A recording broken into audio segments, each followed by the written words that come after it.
ലഹരി കേസിൽ പിടിക്കപ്പെട്ട് ജാമ്യം ലഭിച്ച ഹിരൺദാസ് മുരളി എന്ന് പറയുന്ന റാപ്പർ വേടനെ കുറിച്ച് നമ്മുടെ എം.വി. ഗോവിന്ദൻ മാഷ് പറയാണ്. വേടൻ ഒരു പാവപ്പെട്ടവരുടെ പ്രതിനിധിയാണ്. വേടന്റെ കഴുത്തിലുള്ള പുലിപ്പല്ലുള്ള മാല വേടൻ മറ്റാരോ നൽകിയതാണ്. അതുകൊണ്ട് വേടൻ നിരപരാധിയാണ്. പുലിപ്പല്ലാണോ എന്നൊക്കെ ഉള്ളത് പരിശോധിച്ചാലേ മനസ്സിലാകൂ എന്നൊക്കെ. എന്റെ ചോദ്യം സാർ, ഒരു പാവപ്പെട്ടവരുടെ പ്രതിനിധിയായാൽ ലഹരി ഉപയോഗിക്കാമോ? അതല്ലെങ്കിൽ മറ്റാരോ വേടന് നൽകിയ പുലിപ്പല്ലാണത്. അതിൽ വേടൻ പെട്ടുപോയതാണ്. വേടൻ അറിഞ്ഞുകൊണ്ട് ചെയ്തതല്ല എന്നൊക്കെ ഗോവിന്ദൻ മാഷ് പറയാൻ എന്താണ് ഗോവിന്ദൻ മാഷ്ക്ക് ഇത് ഇത്രയും ഉറപ്പ്? ഞാൻ അദ്ദേഹത്തിന്റെ പ്രസ്താവന കേട്ടപ്പോഴേ എനിക്ക് ആദ്യം ഓർമ്മ വന്നത് നല്ല പ്രസിദ്ധമായ ഒരു സിനിമയുണ്ടായിരുന്നു. ജഗതി ശ്രീകുമാറാണ് അതിന്റെ ഒരു ഡ്രിൽ മാഷായിട്ട് അഭിനയിച്ചിരുന്നു. മലപ്പുറം ഹാജി മഹാനായ ജോജി എന്ന് പറഞ്ഞൊരു സിനിമയുണ്ടായിരുന്നു. ആ സിനിമയില് ഈ ഡ്രിൽ മാഷാണ്. ഗോവിന്ദ മാഷിനെ പോലെ തന്നെ, ഗോവിന്ദ മാഷിനെ പോലെ അല്ല, അദ്ദേഹം മറ്റൊരു ഡ്രിൽ മാഷാണ് അദ്ദേഹം. ആ മാഷ് എന്തിനും അഭിപ്രായം പറയും, വേണ്ടതിനും വേണ്ടാത്തതിനും ഒക്കെ അഭിപ്രായം പറയും. എന്ത് കാര്യത്തിലും കയറി ഇടപെടുന്ന ഒരാളുണ്ടായിരുന്നു. അദ്ദേഹത്തിന് വളരെ രസകരമായ ജഗതി അവതരിപ്പിച്ചൊരു കഥയാണ്. ഓർമ്മയുണ്ടാവും, അതെല്ലാവർക്കും ഓർമ്മയുണ്ടാകുന്ന ഒരു സിനിമയാണ്. എന്ന് പറയുന്നത് പോലെ നമ്മള് പാർട്ടി സെക്രട്ടറിയാണ്. കേരളത്തിലെ അധികാരത്തിലിരിക്കുന്ന LDF മുന്നണിയുടെ പാർട്ടിയുടെ ഏറ്റവും വലിയ കക്ഷിയുടെ സെക്രട്ടറിയാണ് അദ്ദേഹം, എം.വി. ഗോവിന്ദൻ മാഷ് എന്ന് പറയുന്നത്. അദ്ദേഹം പഴയ അധ്യാപകന്റെ നിലയിൽ നിന്നൊക്കെ ഒരുപാട് മാറിപ്പോയി. മാഷ് സംസാരിക്കുമ്പോൾ, ഒരു പാർട്ടി സെക്രട്ടറി സംസാരിക്കുമ്പോൾ വളരെയേറെ ആളുകൾ വളരെയേറെ ശ്രദ്ധിക്കും. വളരെയേറെ ഉത്തരവാദിത്തത്തോടുകൂടി പറയണം. അതേപോലെ തന്നെ അത് പൊതുസമ്മതവുമായിരിക്കണം. കേരളത്തിലെ മുഴുവൻ ജനങ്ങൾക്കും അത് കേൾക്കുമ്പോൾ ശരി, മാഷ് പറഞ്ഞത് ശരിയാണ് എന്നൊരു തോന്നലുണ്ടാകണം. അങ്ങനെയാണ് അവരുടെ കമ്മ്യൂണിസ്റ്റ് പാർട്ടിയുടെ പാരമ്പര്യവും തന്നെയാണ്. ഇപ്പൊ നമ്മൾ EMS നമ്പൂതിരിപ്പാടിന്റെ നിറമോ കളറോ അങ്ങനെയൊക്കെയുള്ള അഭിപ്രായങ്ങളോ നോക്കിയിട്ടാണോ നമ്മൾ അദ്ദേഹം പറയുന്ന വാക്കുകളെ നമ്മൾ ശ്രദ്ധിച്ചുകൊണ്ടിരുന്നത്? ഒരു ഉയർന്ന തലത്തിൽ ചിന്തിക്കുകയും പ്രവർത്തിക്കുകയും ചെയ്യുന്ന ആളുകൾ. അപ്പൊ ആ രീതിയിൽ അദ്ദേഹം സംസാരിക്കണമായിരുന്നു എന്നാണ് എന്റെ അഭിപ്രായം. ആ രീതിയിൽ സംസാരിക്കണമായിരുന്നു എന്നുള്ളത് തന്നെയാണ് ശരി.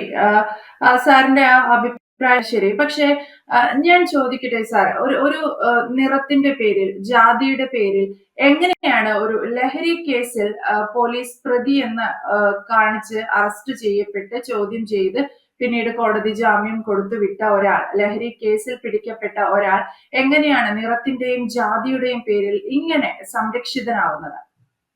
അതാണ് അവർക്ക് അവസരം ഉണ്ടാകുന്നത്. എല്ലാ ക്രിമിനലുകൾക്കും അവസരം ഉണ്ടാകുന്നതിന്റെ കാര്യം അത് തന്നെയാണ്. ഇപ്പൊ നമ്മള് ലഹരികൾ ഉപയോഗിക്കുക, കഞ്ചാവ് അങ്ങനെയൊക്കെയുള്ള സാധനങ്ങൾ ഉപയോഗിക്കുക, ഇത്തരം ആളുകളൊക്കെ പൊതുസമൂഹത്തിന്റെ മുമ്പിൽ, അവര് പ്രത്യേകിച്ച് VIPs ആണ് സമൂഹത്തിന്റെ മുമ്പിൽ വരുമ്പോൾ അവരെ നമ്മൾ ജാതി, കീഴാളർ, മറ്റേത് നിറം എന്നൊക്കെ പറഞ്ഞ് നമ്മൾ അവരെ ബ്രാൻഡ് ചെയ്യാൻ ശ്രമിച്ചു കഴിഞ്ഞാൽ, അല്ലെങ്കിൽ അവരുടെ രാഷ്ട്രീയം അത് ചെയ്തു കഴിഞ്ഞാൽ അവര് ചെയ്തിരിക്കുന്ന വലിയ കുറ്റമുണ്ടല്ലോ, ആ കുറ്റത്തിൽ നിന്നൊരു മറ നമ്മൾ തന്നെ ഉണ്ടാക്കി കൊടുക്കുകയാണ്. നമ്മൾ സ്വയം അങ്ങനെ അവർക്കൊരു മറ സൃഷ്ടിക്കുകയാണ് ചെയ്യുന്നത്. അവരെ നിയമത്തിന്റെ മുമ്പിൽ കൊണ്ടുവരണം. നിയമത്തിന്റെ മുമ്പിൽ അവർ ചെയ്തിരിക്കുന്ന തെറ്റിന് അവർ ശിക്ഷ അനുഭവിച്ച ശേഷമേ അത്തരം കാര്യങ്ങളിലൊക്കെ കോടതിയും പോലീസും അതിൻ്റെതായ ട്രാക്കിലേക്ക് വിടുക, അവരെ അവരുടെ പാതയിലേക്ക് തന്നെ വിടുക. മറ്റു വിഷയങ്ങൾ വേറെ. ഇതിവിടെ ഇപ്പൊ അങ്ങനെയല്ലല്ലോ. കറുത്ത് നിറമോ കീഴാളർ സമൂഹമോ ഒക്കെ ഉള്ള ആളുകൾക്കൊക്കെ അങ്ങനെ ലഹരി ഉപയോഗിക്കുകയാണെങ്കിൽ ആഫ്രിക്കൻ രാജ്യത്തൊക്കെ എന്തായിരിക്കും നടക്കുന്നത്, അല്ലേ? ആഫ്രിക്കക്കാരെ എന്ന് പറഞ്ഞ് എഴുതിയിട്ട് നമ്മുടെ ഈ ലഹരി ക്യാമ്പയിനാണ്. കേരളത്തിൽ ലഹരി ക്യാമ്പയിൻ നടക്കുകയാണ്. ഈ വേടനെ ബ്രാൻഡ് അംബാസഡർ ആക്കുമോ? എന്തൊക്കെയായി പറയുന്നത് മനസ്സിലാകാത്ത രീതിയിലാണ് കാര്യങ്ങൾ പോകുന്നത്.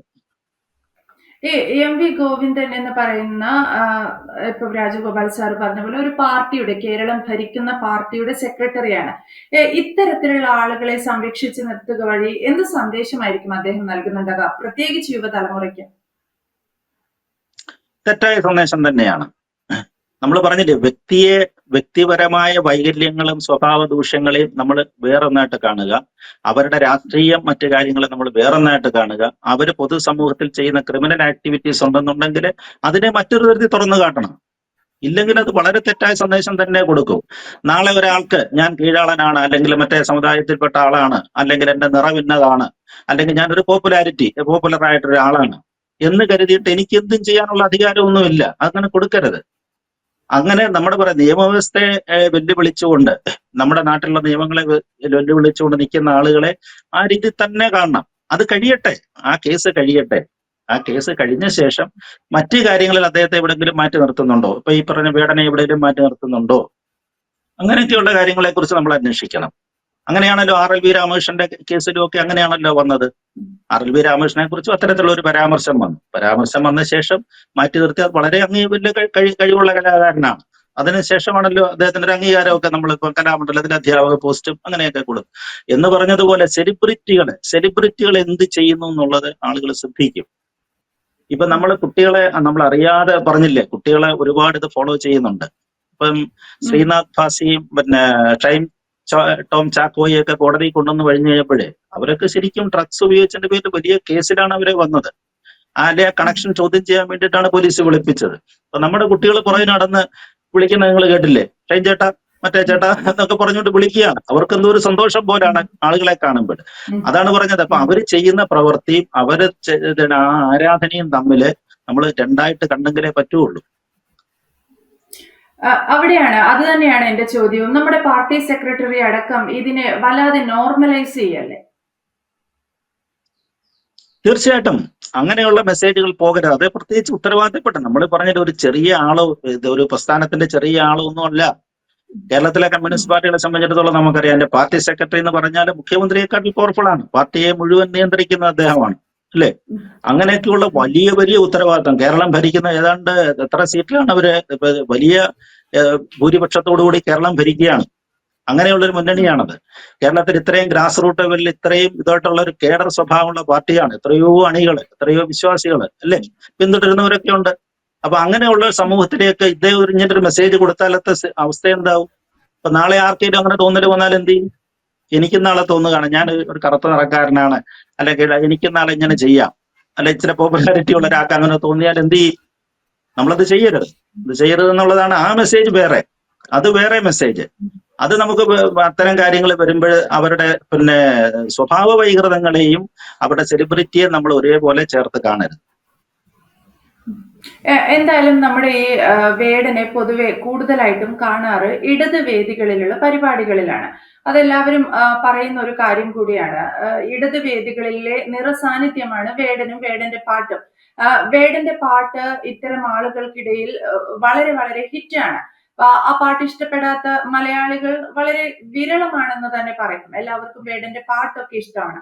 അപ്പം ഇടത് വേദികളിൽ ഇങ്ങനെ തരംഗമായി നിന്നുകൊണ്ടിരിക്കുന്ന ഒരാളെ സംരക്ഷിച്ചു നിർത്തുക എന്നുള്ളൊരു ബാധ്യതയുണ്ടോ? ഏതെങ്കിലും ഒരു രീതിയിൽ വേടനൊരു പാർട്ടി ബന്ധമോ അല്ലെങ്കിൽ അതിനോടുള്ള അദ്ദേഹത്തിന്റെ അനുഭാവമോ ഒക്കെ ആവില്ലേ ഇവരിങ്ങനെ സംരക്ഷിച്ചു നിർത്താൻ കാരണം?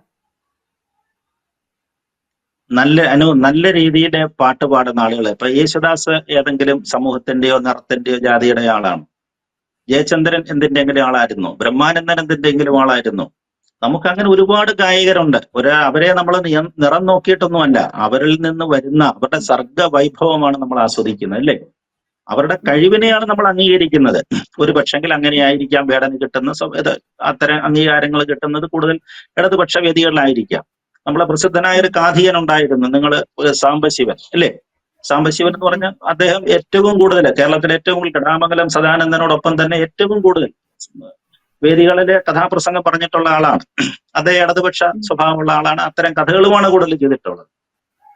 എന്നിട്ട് കരുതി സാംബശിവൻ ഇടതുപക്ഷത്തിന്റെ ആളൊന്നുമല്ല, കേരളത്തിന്റെ മൊത്തം ആളായിരുന്നു സാംബശിവൻ. അത് യേശുദാസ് അങ്ങനത്തെ ഒരു ഗായകനാണ്. എന്ന് പറഞ്ഞതുപോലെ വേടനും നമ്മുടെ ഒരു സമൂഹത്തിന്റെ ഭാഗം തന്നെയാണ്. നമ്മളെല്ലാവരും ആസ്വദിക്കുന്നുണ്ട് ആ പാട്ടുകൾ, അല്ലാതെ പിന്നെ കീഴാളവർഗം മാത്രം ആസ്വദിക്കുന്ന പാട്ടുകളല്ല. നമ്മുടെ കടമ്മനിട്ട രാമകൃഷ്ണൻ പ്രശസ്തനായ കവി, അത് എഴുതിയിരിക്കുന്ന ഗാനങ്ങൾ നിങ്ങൾ ശ്രദ്ധിച്ചു നോക്കുക. ദ്രാവിഡ വൃത്തത്തിൽ എഴുതിയിരിക്കുന്ന എത്രയോ ഗാനങ്ങളെ കുറിച്ച് നിങ്ങൾ ശ്രദ്ധിച്ചു നോക്കുക. ഒരിക്കലും ബ്രാൻഡ് ചെയ്യരുത്, കലാകാരനെ ബ്രാൻഡ് ചെയ്യരുത്. അവരുടെ കഴിവിനെ മാത്രം നമ്മൾ നോക്കിയാൽ മതി. എന്തായാലും MV ഗോവിന്ദൻ മാഷ് പറഞ്ഞതുപോലെ അദ്ദേഹം മറന്നുപോയി, രാജഗോപാൽ സാർ പറഞ്ഞതുപോലെ അദ്ദേഹം ഒരു പോയിന്റിൽ മറന്നുപോയെന്ന് തോന്നുന്നു. താനൊരു സംസ്ഥാനം ഭരിക്കുന്ന പാർട്ടിയെ പ്രതിനിധാനം ചെയ്യുന്ന വ്യക്തിയാണ്, താൻ അതിന്റെ സെക്രട്ടറിയാണ്, അതിന്റെ ഉയർന്ന പദവിയിൽ ഒരു സംസ്ഥാനത്തിരിക്കുന്ന വ്യക്തിയാണെന്ന് എം വി ഗോവിന്ദൻ മറന്നുപോയോ എന്ന് സംശയിക്കേണ്ടി വരും. വേടനെ പറ്റിയുള്ള പരാമർശം ഒഴിവാക്കാമായിരുന്നു ആ സ്ഥാനത്തിരിക്കുന്ന ഒരാൾക്ക്. കാരണം വേടനെ അറസ്റ്റ് ചെയ്തത് അല്ലെങ്കിൽ വേടനെ പോലീസ് ചോദ്യം ചെയ്തത്, ഇപ്പോൾ ജാമ്യത്തിൽ ഇറങ്ങിയത് വെറുതെ ഒരു ഊഹാപോഹങ്ങൾക്ക് പിന്നാലെ പോയത് കൊണ്ടല്ല. വേടനും കൂട്ടുകാരും ചേർന്ന് സമ്മതിച്ച ഒരു കുറ്റമാണത്. തങ്ങൾ ലഹരി ഉപയോഗിച്ചിരുന്നു, കഞ്ചാവ് ഉപയോഗിച്ചിരുന്നു എന്നത് മാധ്യമങ്ങൾക്ക് മുന്നിലടക്കം വേടൻ പരസ്യമായി പറഞ്ഞ ഒരു കാര്യം കൂടിയാണ്. അത്തരം ഒരാളെ കുറിച്ചുള്ള ഒരു പോസിറ്റീവ് പരാമർശം ഈ ഒരു അവസരത്തിൽ എം വി ഗോവിന്ദൻ മാഷ്ക്ക് ഒന്ന് ഉപേക്ഷിക്കാമായിരുന്നു, അല്ലെങ്കിൽ ഇത്തരം പരാമർശം ഒഴിവാക്കാമായിരുന്നു. എന്തായാലും വ്യക്തമാണ് രാജഗോപാൽ സർ. Thank you. കൂടുതൽ വാർത്തകളും വിശേഷങ്ങളും നിങ്ങളിലേക്ക് എത്താൻ ABC മലയാളം സബ്സ്ക്രൈബ് ചെയ്യുക, ബെൽ ബട്ടണും അമർത്തുക.